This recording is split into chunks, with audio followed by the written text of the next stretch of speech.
kulantii wacan oo wanaagsan ku soo dhawaada telefishinka qaranka Soomaaliyeed SNTV xaruntiisa London warbaahiyaha qaranka maqal iyo muuqaal waa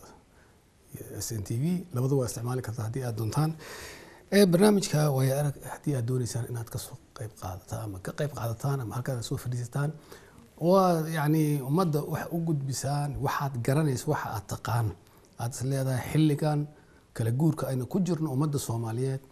waad u gudbin kartaa waad u baahin kartaa halkan baad soo fadhiisanaysaa ku soo dhaweynina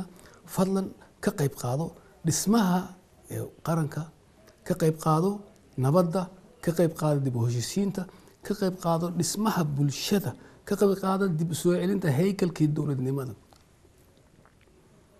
doontaan wada saaranahay waa sidii aynu waxna geyn doontaa meel marka yeynala gadoomin aad iyo aad baad u mahadsantihiin sida barnaamijku ay arag aad u daawataan aadna uga soo qayb gashaan saddex sano iyo dhowr buu socdaa waxyaalo badan baan halkan ku soo bandhignay caawa barnaamijku ay arag waxaan rabaa inaan kaga hadlo masraxa ama golaha murtida iyo madadaalada ama tiyaatarka oo aad yani masawirka qurxan aad arkaysaan waagii uu taagnaa يعني ناشونال صومالي ناشونال تياتر المسرح القرن قولها مرتدي من ذلك تياترك مغعيب بدنايا حرمت عن رباع عاوة برنامج إنا كسميه أو أن يعني هل كان وجمهت إليه هو الذي اسمها قرح ذا بدن تياترك عاد أركيسين سنده كالدونا كسو برنجي رواية كالدوان جوزية كالدوان برنامج كي هيسها هرجلي برنامج كي ترتنك سكولاتك كديس هيسها هرجلي رواية كالدوناي حصص كي رواية لو نجيك حاكي وحلا بدا قولها مرتدى مدى دالت مسرح قرنك الصوماليات هويجا أقونت أيان حسيا dad badan baa ka tirsan golaha oo aad u fara badan caawa daawanay masraxa qaranka Soomaaliyeed runtii yani hawlada waa bari wuxuu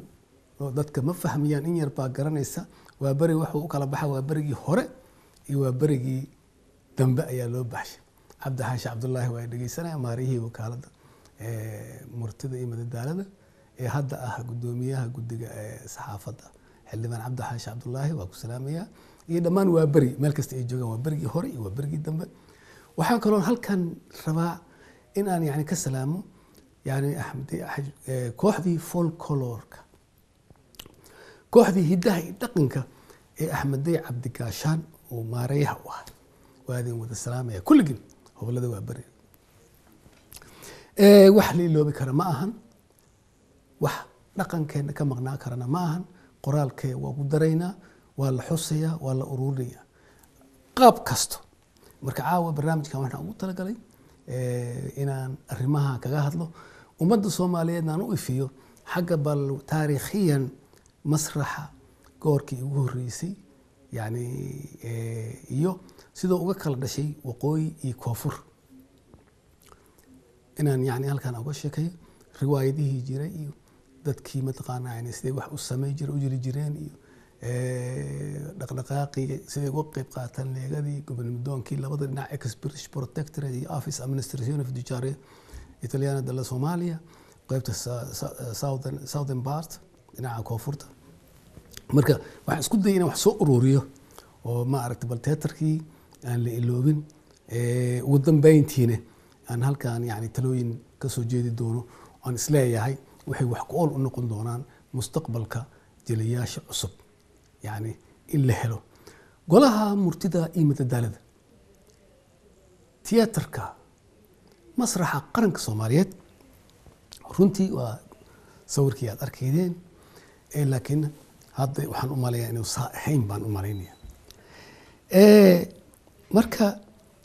marka intaan bilaabin ka hor yani waxaan jeclaan lahay inaan horta ka sheekeeyo waa maxay masrax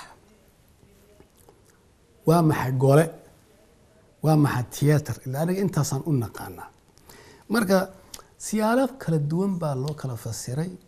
dadkii waxaa nagaga horeeyey markii loo yani Greegii iyo Romaankii iyo ilaa reer Yurub iyo siyaabo kala duwan loo fasiray runtii masrax waa dhisme wareegsan wareeg goob jilid leh goobta daawadayaasha leh wuxuuna noqon karaa mid furan iyo mid xiranba uu noqon karaa iyo mid furan mid xiranta buu noqon karaa Greegii hore dhowr siyood ayay ku magacaabi jireen waxa ay u yaqiineen magacyo kala duwan masraxa waxay u yaqiineen inta gudaha kaliya oo wareega gudaha kaliya u yaqiineen ku jirta kaliya dad iyo qalab inta wareega gudaha ku jirto oo dad iyo qalab ah yani waa goobta jilada iyo goobta daawadayaasha intaas kaliya u yaqiineen marka marna waxay yani u yaqiineen ama oran jireen halka daawadayaasha ay fadhiistaan kaliya yani meesha daawadayaasha ay ka soo jeestaan kaliya ayay oran jireen marka bal fiiriya masraxa sida qaab kala duwan loo kala aqoonsan loo kala yaqiinay marka marna wuxuu ahay yani waa masrax furan oo aan wareeg lahayn marka labadaas noocna way u kala yaqiineen marka halka daawadayaasha fadhiis kala wareeg marna waxay u yaqiineen masraxa masraxiyadda iyo daawadayaasha kaliya masraxiyadda waxa waa riwaayadda kaliya iyo daawadayaasha daawanaya intaa bay masrax u yaqiineen marka ugu dambeystii waxay isku raaceen ama u baxsheen masraxa dhismaha gudaha kaliya ayay u baxsheen aakhirul kalima ugu dambeyntii marka waxay yiraahdeen waa dhismaha gudaha kaliya saas waxaas u wareegsan ay masrax u baxsheen Romaankii waxay masrax u yaqiineen meel dadweynaha ay ku madadaashaan ku soo fikir jabiyaan oraahda baan jeclahay bal waa dhowr kumaan sano ka hor dadkii bilaabay waxay isku dayeen in waxa kan loo baahan yahay dadka inuu ishor fadhiisto wax isu gudbiyo laakiin meesha dadka isugu imaaneen ay isku hor fadhiisanayaan ayay yani magac loo sameeyay marka Romaankii waxay u yaqiineen masrax waxay u yaqiineen marka meel dadweynaha ay ku madadaashaan ay ku fikir jibiyaan xasuusta marka waa run ilaa waxa waa saacadaha masraxa la dhigo waa waqtiga beeraha la soo fasho cunto la soo shaqaysto xafiisyada laga yimaado marka qofkii wuxuu u baahan meel ay ku qoslaan ay ku farxaan ay ku fikir jibiyaan ay ku iloobaan maalintii culayska badnayd ee madax wareerka iyo xanuunka iyo waxyaabihii fikir dhibaatooyinkii la soo kulmeen rabaan halkaa ay ku nastaan ay ku fikir jibiyaan marka waqtiga ku soo qaataan isla markaana meeshaasna waa inay noqotaa meel dowladda ay leedahay bal waa waqtigii Romaankii qarnigii 17aad ama qarnigii 17 xilligii uu bilowday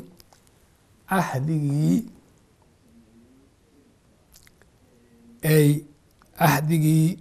waqtigii iftiiminta aqoonta ama iftiinka aqoonta oo loo oran jiray xillibaa marka qarnigii 17aad waxaa bilowday dhaqdhaqaaq sugaameed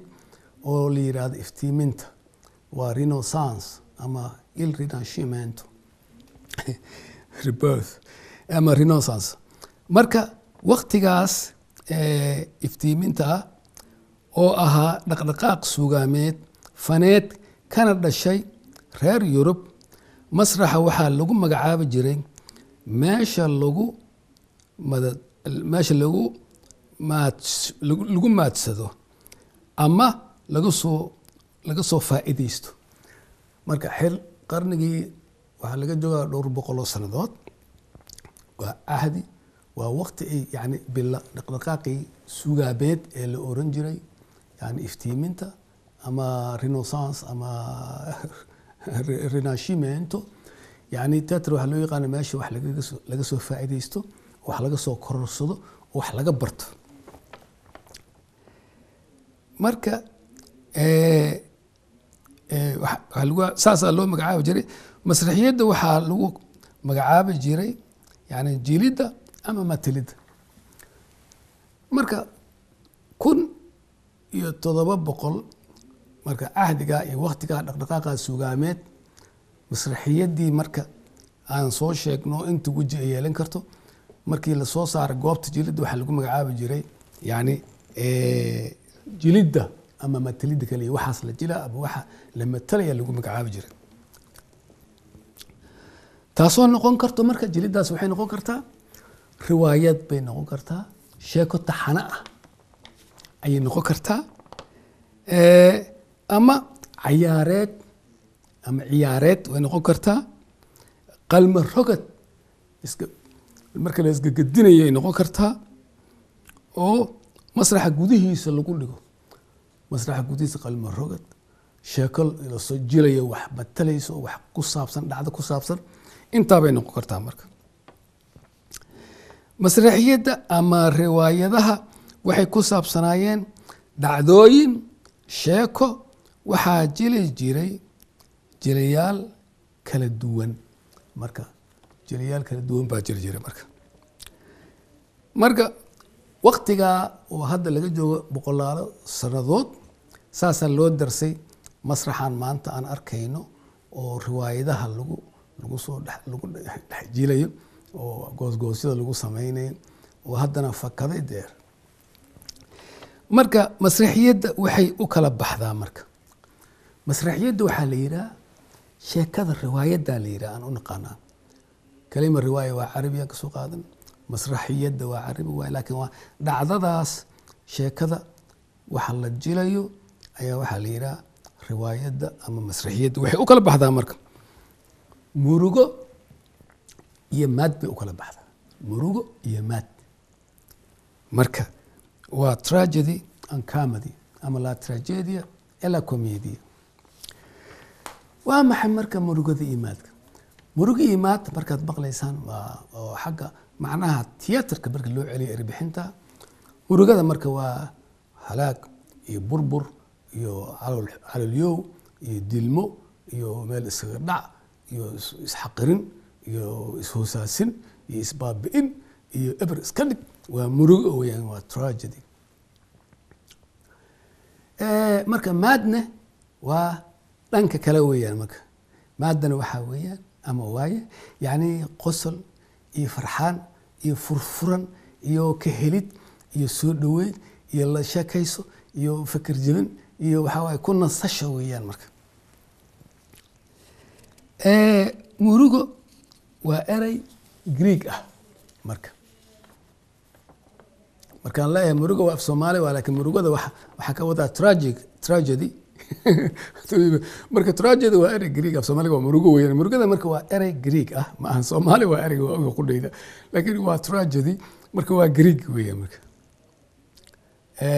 waxaana loo isticmaali jiray masraxii Greek iyo kan maantaba marka tragedy ama murugo waxaa loo isticmaali jiray waaga waqtiga masraxa Greek loo isticmaali jiray iyo kan maantaba marka ereyga murugo tragedy waa markii ugu horeysay waxa keenay filosofkii Aristotle marka ereygaas waxa soo hindisay Greek aad ogtihiin indhihii adduunka inuu yahay xagga mathka mathematicska xisaabta chemistryga wax walba philosophyga waxa fikiray Aristotle al-abwan aad ogtihiin filosof yani ayaa fakanay ereygaas tragedy asigaa soo fikiray kaasoo yiri wuxuu yiri marka Aristotle wuxuu yiri murugo waxa dadka ay ku beertaa naxariis iyo cabsi bal dhowr iyo 10,000 sano laga jooga ama ka badan Aristotle markuu murugo yiri murugo waxay dadka ku beertaa tragedy murugo waxay dadka ku beertaa yacni waxay dadka ku beertaa naxariis iyo cabsi Soomaaliya si fiican markaad yacni riwaayadaha daawanaysaan ee riwaayadda ay ku jirto tragedy way koraysaa waxba isdila waxba dhaca waxba dadka daawanaa marka hadda daawadayaasha xiriirka u dhaxeeya daawadayaasha iyo stage-ka riwaayadda sheekada dadka waa marka waxay ku beeraysaa naxariis iyo cabsi marka daawanaysa leedahay alla waxaan dhahay marka dambe marka xogaa wax degaan waa naxariis kugu beeraysaa marka murugo dadka waxay ku beertaa naxariis iyo cabsi Soomaaliya marka 24 sano wixii socday waa tragedy waa murugadaas waa inay nagu beertaa naxariis iyo cabsi waa inaan wax ka faa'iideysana waa Aristotle oo gaal ahaa yiri oo diin aan haysanin yani intaasoo kun sano ka hor murugo dadku waxay ku beertaa naxariis iyo cabsi ama cabsi iyo naxariis marka wixii dhacdooyinkan soo marnay waa inay nagu beeraan naxariis iyo cabsi aan ka faa'iideysana war waxan waa halis war dili weeyaa lisdilin war cilmiga war aqoonta war kala dambeynta war hal isgarab galo war ninkii wasiir hal garab galo war madaxweynaha la safta war bulshada ujeedadaada ha noqoto waxaan saad u quruxsato aad u dhisato adiga iska leh barito ay meel kuugu tagaan marka dadka naga horeeyay oo waxaan ka shaqeeyay yani waxay meelo badan ay ka eegeen marka anagana ilaahay naga dhigay kuwii yani kuwaana qaata wixii aynu soo marnay waa tahay waxa soo raaca marka Aristotle thank you aan leeyahay waa masay waxa soo raaca marka Anton Chekhov iyo Shakespeare oo u kala dhashay dalka Ruushka iyo Ingiriiska ayaa soo hindisay ereyga drama waa kana marka masraxiyan theatrically ama theatralmente meesha ugu muhiimsan drama waa maxay drama what is drama because la drama waa maxay drama waxa keenay ereygaas Aristotle wuxuu keenay tragedy Anton Chekhov iyo Shakespeare Anton Chekhov waa abwaan Russian waa qoraa playwright Shakespeare waa garanaysan more than 60 qoray playwright oo qoray oo riwaayada ah waa fikri waxay keeneen marka ereyga la drama what is drama waa maxay drama waxay keeneen ereyga drama waxay yiraahdeen waxay u kala baxdaa laba dhibcood tragedy and comedy waa runtood waay ereyga drama aniga af Soomaali waxaan yani waxa waay waxaas dhaca oo iska dab wareegana dramaat oo yani qaxarkaas iyo dhibaatadaas waxaa laga helaa yani murugo iyo maad baa laga helaa ereyga drama wuxuu kala baxaa tragedy and comedy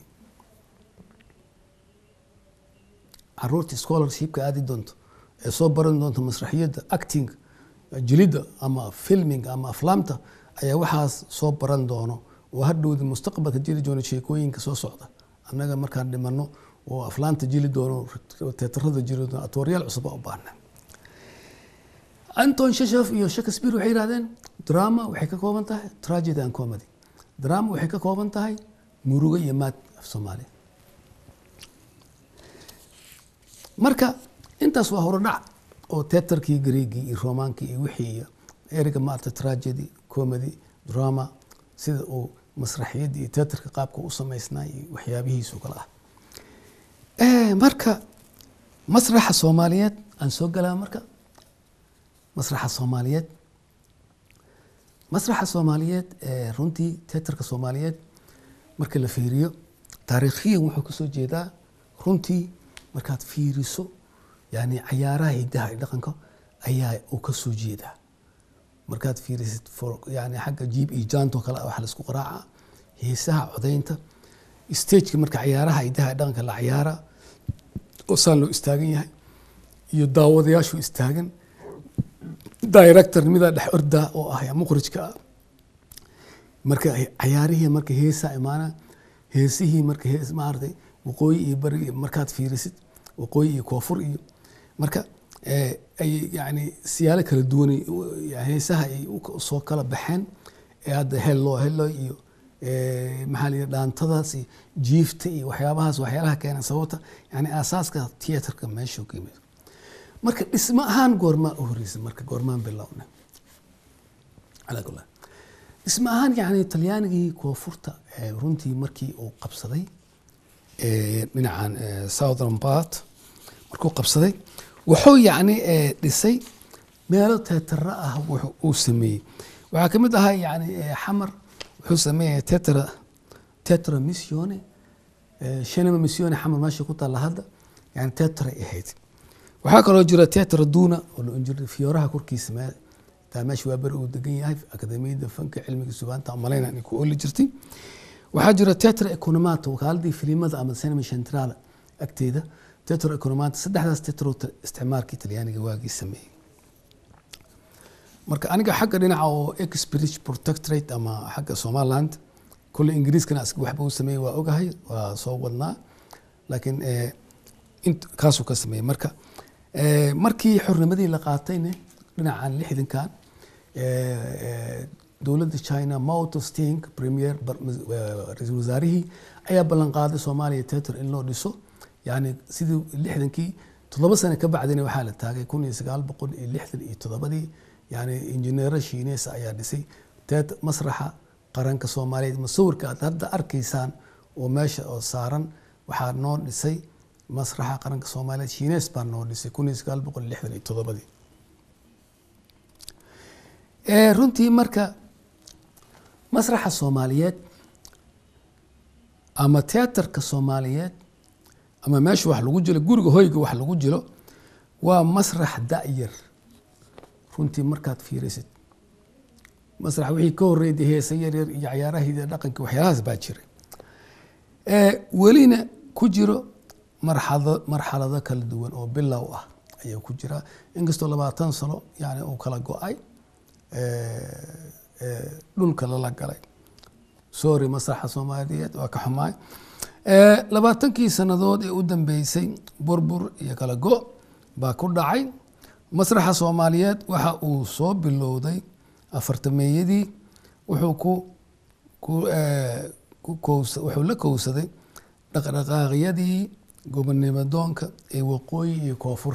arintaas u baahan in la xuso yani masraxi wuxuu la kowsaday yani isticmaalkii yani gumaysigii la kowsaday marka koonfur iyo waqooyi yani waxa dhashay yani rag يعني هبولا تريي هيس كسو هرجيدا قوميستها هوس دad كشرية روايده هوس كدغا قوميستها يعني كهرتا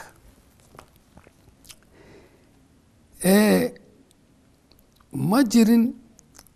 دسموين مسرح ووقتها واي حسا يشي waxaa jireen xarumo lagu soo bandhigi jiray riwaayadaha marka waa run waxaan xasuustaa dalisyoonka leegadoo kale meelaha isugu yimaadaan dadka gobonnimadoonka riwaayadaha lagu dhigi jiray oo lagaga hortagayo lagu cambaareynayo gumaystaha lagu cambaareynayo marka runtii dhalinyarada Soomaaliyeed dalalka carbeed u dhoofi jirtay ayaa soo guurin jirtay hab masraxeedyada qaabka loo dhigo waxa kaloo jiray kooxihii gumaysiga ee soo bandhigi jiray riwaayado iyo bandhigyo muusikood ah kuwaasoo lagaga dayday hab masraxeedka qaarkii maxaa dhacday marka dhalinyaro kala duwan ayaa markii dhaqdhaqaaqii iyo wixii loo baahday masrax iyo ayaa dalalka carabta tagay waxay marka yani soo minguuriyeen qaabkii masraxiyadda sidoo kale yani gumaystaha qudhiisa bandhigyo samay jiray rag baa ka xaday formulihii ama qaabkii markaasaa la bilaabay in yani wax la jiro oo sheeko la qoro oo stage la soo istaago oo daawadayaal ay abuurmaan xiriirka daawadayaasha iyo goobta jirid runtii masraxa wuxuu ka kala dhashay koonfur iyo waqooyi marka runtii markaad fiirisid labada meelood marka ugu waaweyn oo masrax uu ka jiraba waa Hargeysa iyo Muqdisho markaad eegto labadaas ka kala dhashay labada ayuu ka kala dhashay marka riwaayadihii sanadihii afartameeyadii waxay ahaayeen goosgoosyo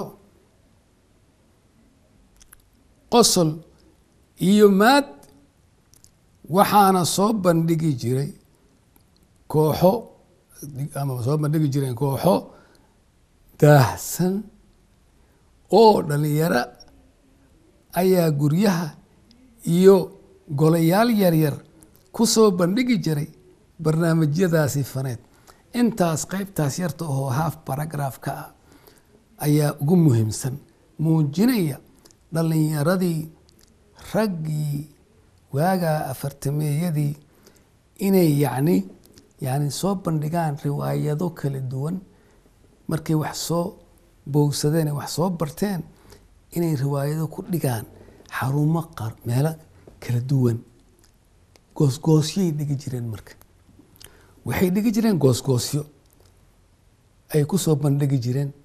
guryaha iyo golayaal yaryar marka waa la dhuumanayaan Soomaaliya heerkaas bal fiiriya ragga yani riwaayad inay fikiraan dad soo ururiyo guryaha dhexdooda ama golayaal yaryar samaysta ee riwaayadii matala oo guumeystaha uu ku soo saara halkaas ku soo bandhiga dhibaatooyinka guumeystaha uu leeyahay wax yani sida looga hortagi karo sida xornimada loo qaadan karo waa marka waa waxaan la qiyaasi karayn oo aan la qeexi karayn weeyaan yani tayada qiimaha yani ummadda Soomaaliyeed janna galayaal ayadeen leenahay maxay ku soo marka si qarsoodi ah ayaa loo soo bandhigi jiray guud ahaan fanka waa si qarsoodi ah loo soo bandhigi jiray ilaan guumeystaha waa ka xoog badan yahay oo ku xiraya dad baa u shaqeeya marka si qarsoodi ah loo soo bandhigi jiray marka sababtuna waxay ahayd iyadoo ay maamulkii guumeysigii Talyaanigii yani uusan ogolayn bandhigyada riwaayadaha taas waa cadda marka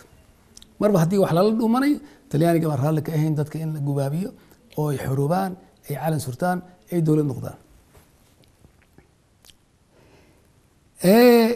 marka heesaha wadaniga ah mana ogolayn guumeysaha dalka Talyaaniga okay isla markaana sidoo kale culamaa diinka waxaa xusid badan xagga masraxiyadda yani fanka ka sokow in culamaa diinkii Soomaaliyeed ee afartameeyadii inay kaceen inay ka hortageen isticmaalka looma ogolayn inay yani fidiyaan diinta dadweynaha ay wacyigeliyaan waa xiriirka ka dhaxeeya yani diintii fankii ummadda dumarkii dahabkoodii iyo gadeen wax walba hal qof la wadayaho bartilmaameedka waa calan iyo dowladnimo iyo nolol iyo nabad ayaa intaaba saa ay wax walba isugu xirnaameen taariikhda masraxa ugu talagalay hobolada waa bari kuwii hore iyo kuwii dambe dhammaan hobolada Soomaaliyeed kooxihii heegan halgan hilaax onkod iftiin wixii lamid ah folklorka kooxda ma soo koobi kara waa dadkaygii weeyaan aniga masraxi baan idin la hadlayo masraxi waan sorry waan sheegay xawad wakaalada murtida masraxi baan ahay qaybta qoraalka markaan dambaan jaamacadda u wareego linguist aan noqday marka runtii wax la soo koobi karo ma aha waxaa aasaasmay kooxo yaryar oo Soomaali ah oo ku dadaalay inay soo bandhigaan fankooda Soomaaliyeed waxay qalabka muusikada ka keeni jireen Hindiya Carabta iyo Yurub waxaa qalabkaasi ka mid ahaa fiyoolinka oo dafka iyo gitaarka waxaa aasaasmay kooxo dhalinyaro ah oo Soomaaliyeed waqtiga oo ka keeni jiray qalabka muusikada Hindiya Carabta reer Yurub iyo wixii la mid ah qalabkaasi waa qalabka waxaa la yaab leh muusika ma qoran jirin say ku bilaabay say ku barteen marka qalabkaas waa fiyoolinka mid kasta loo qaraaco dafka iyo maxaa la yiraahdaa iyo gitaarka marka fankaad arkaysaan intaaba soo maray مسرحية مسرحة أركيسان قولها مرتدى مدى فولكلوركا كوحي كلا دونا حمر لباتن سنة انت بالصومال رقبة أوكعي ماك الرقبة وحصو صاري أنا كل حجرنا مسرحية دك سيدي يعني كوفر أوكا دلتي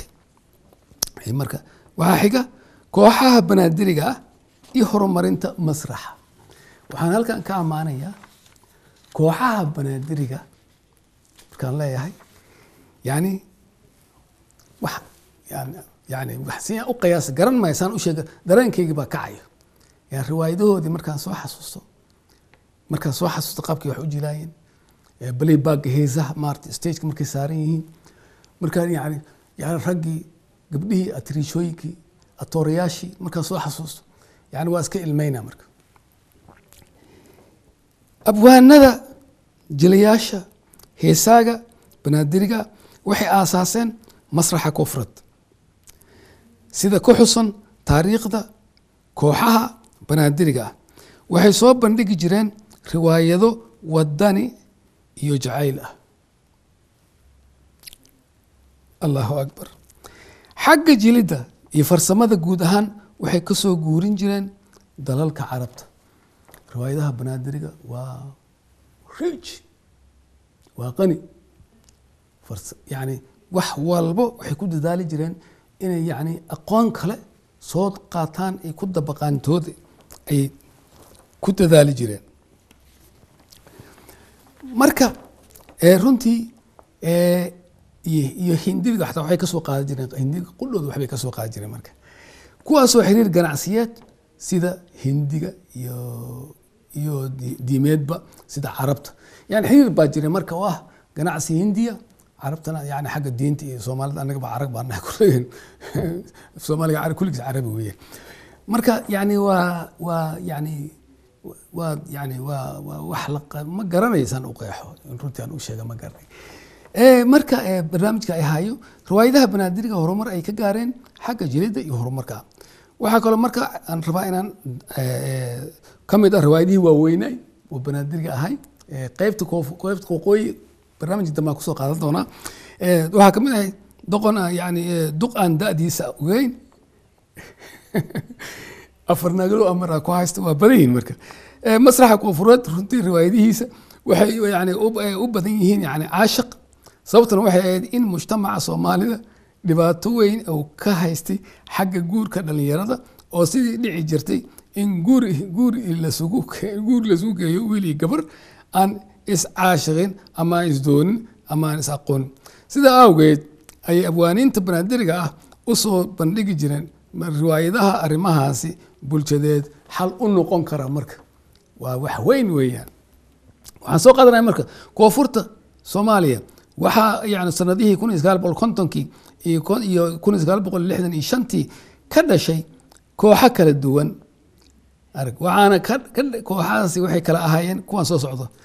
kooxada cajaa'ib weey kooxahan hadda howlahay soo qabteen ee 1960 ilaa sheeg maxaa la yiraahdaa 1950 ilaa 1965 jiray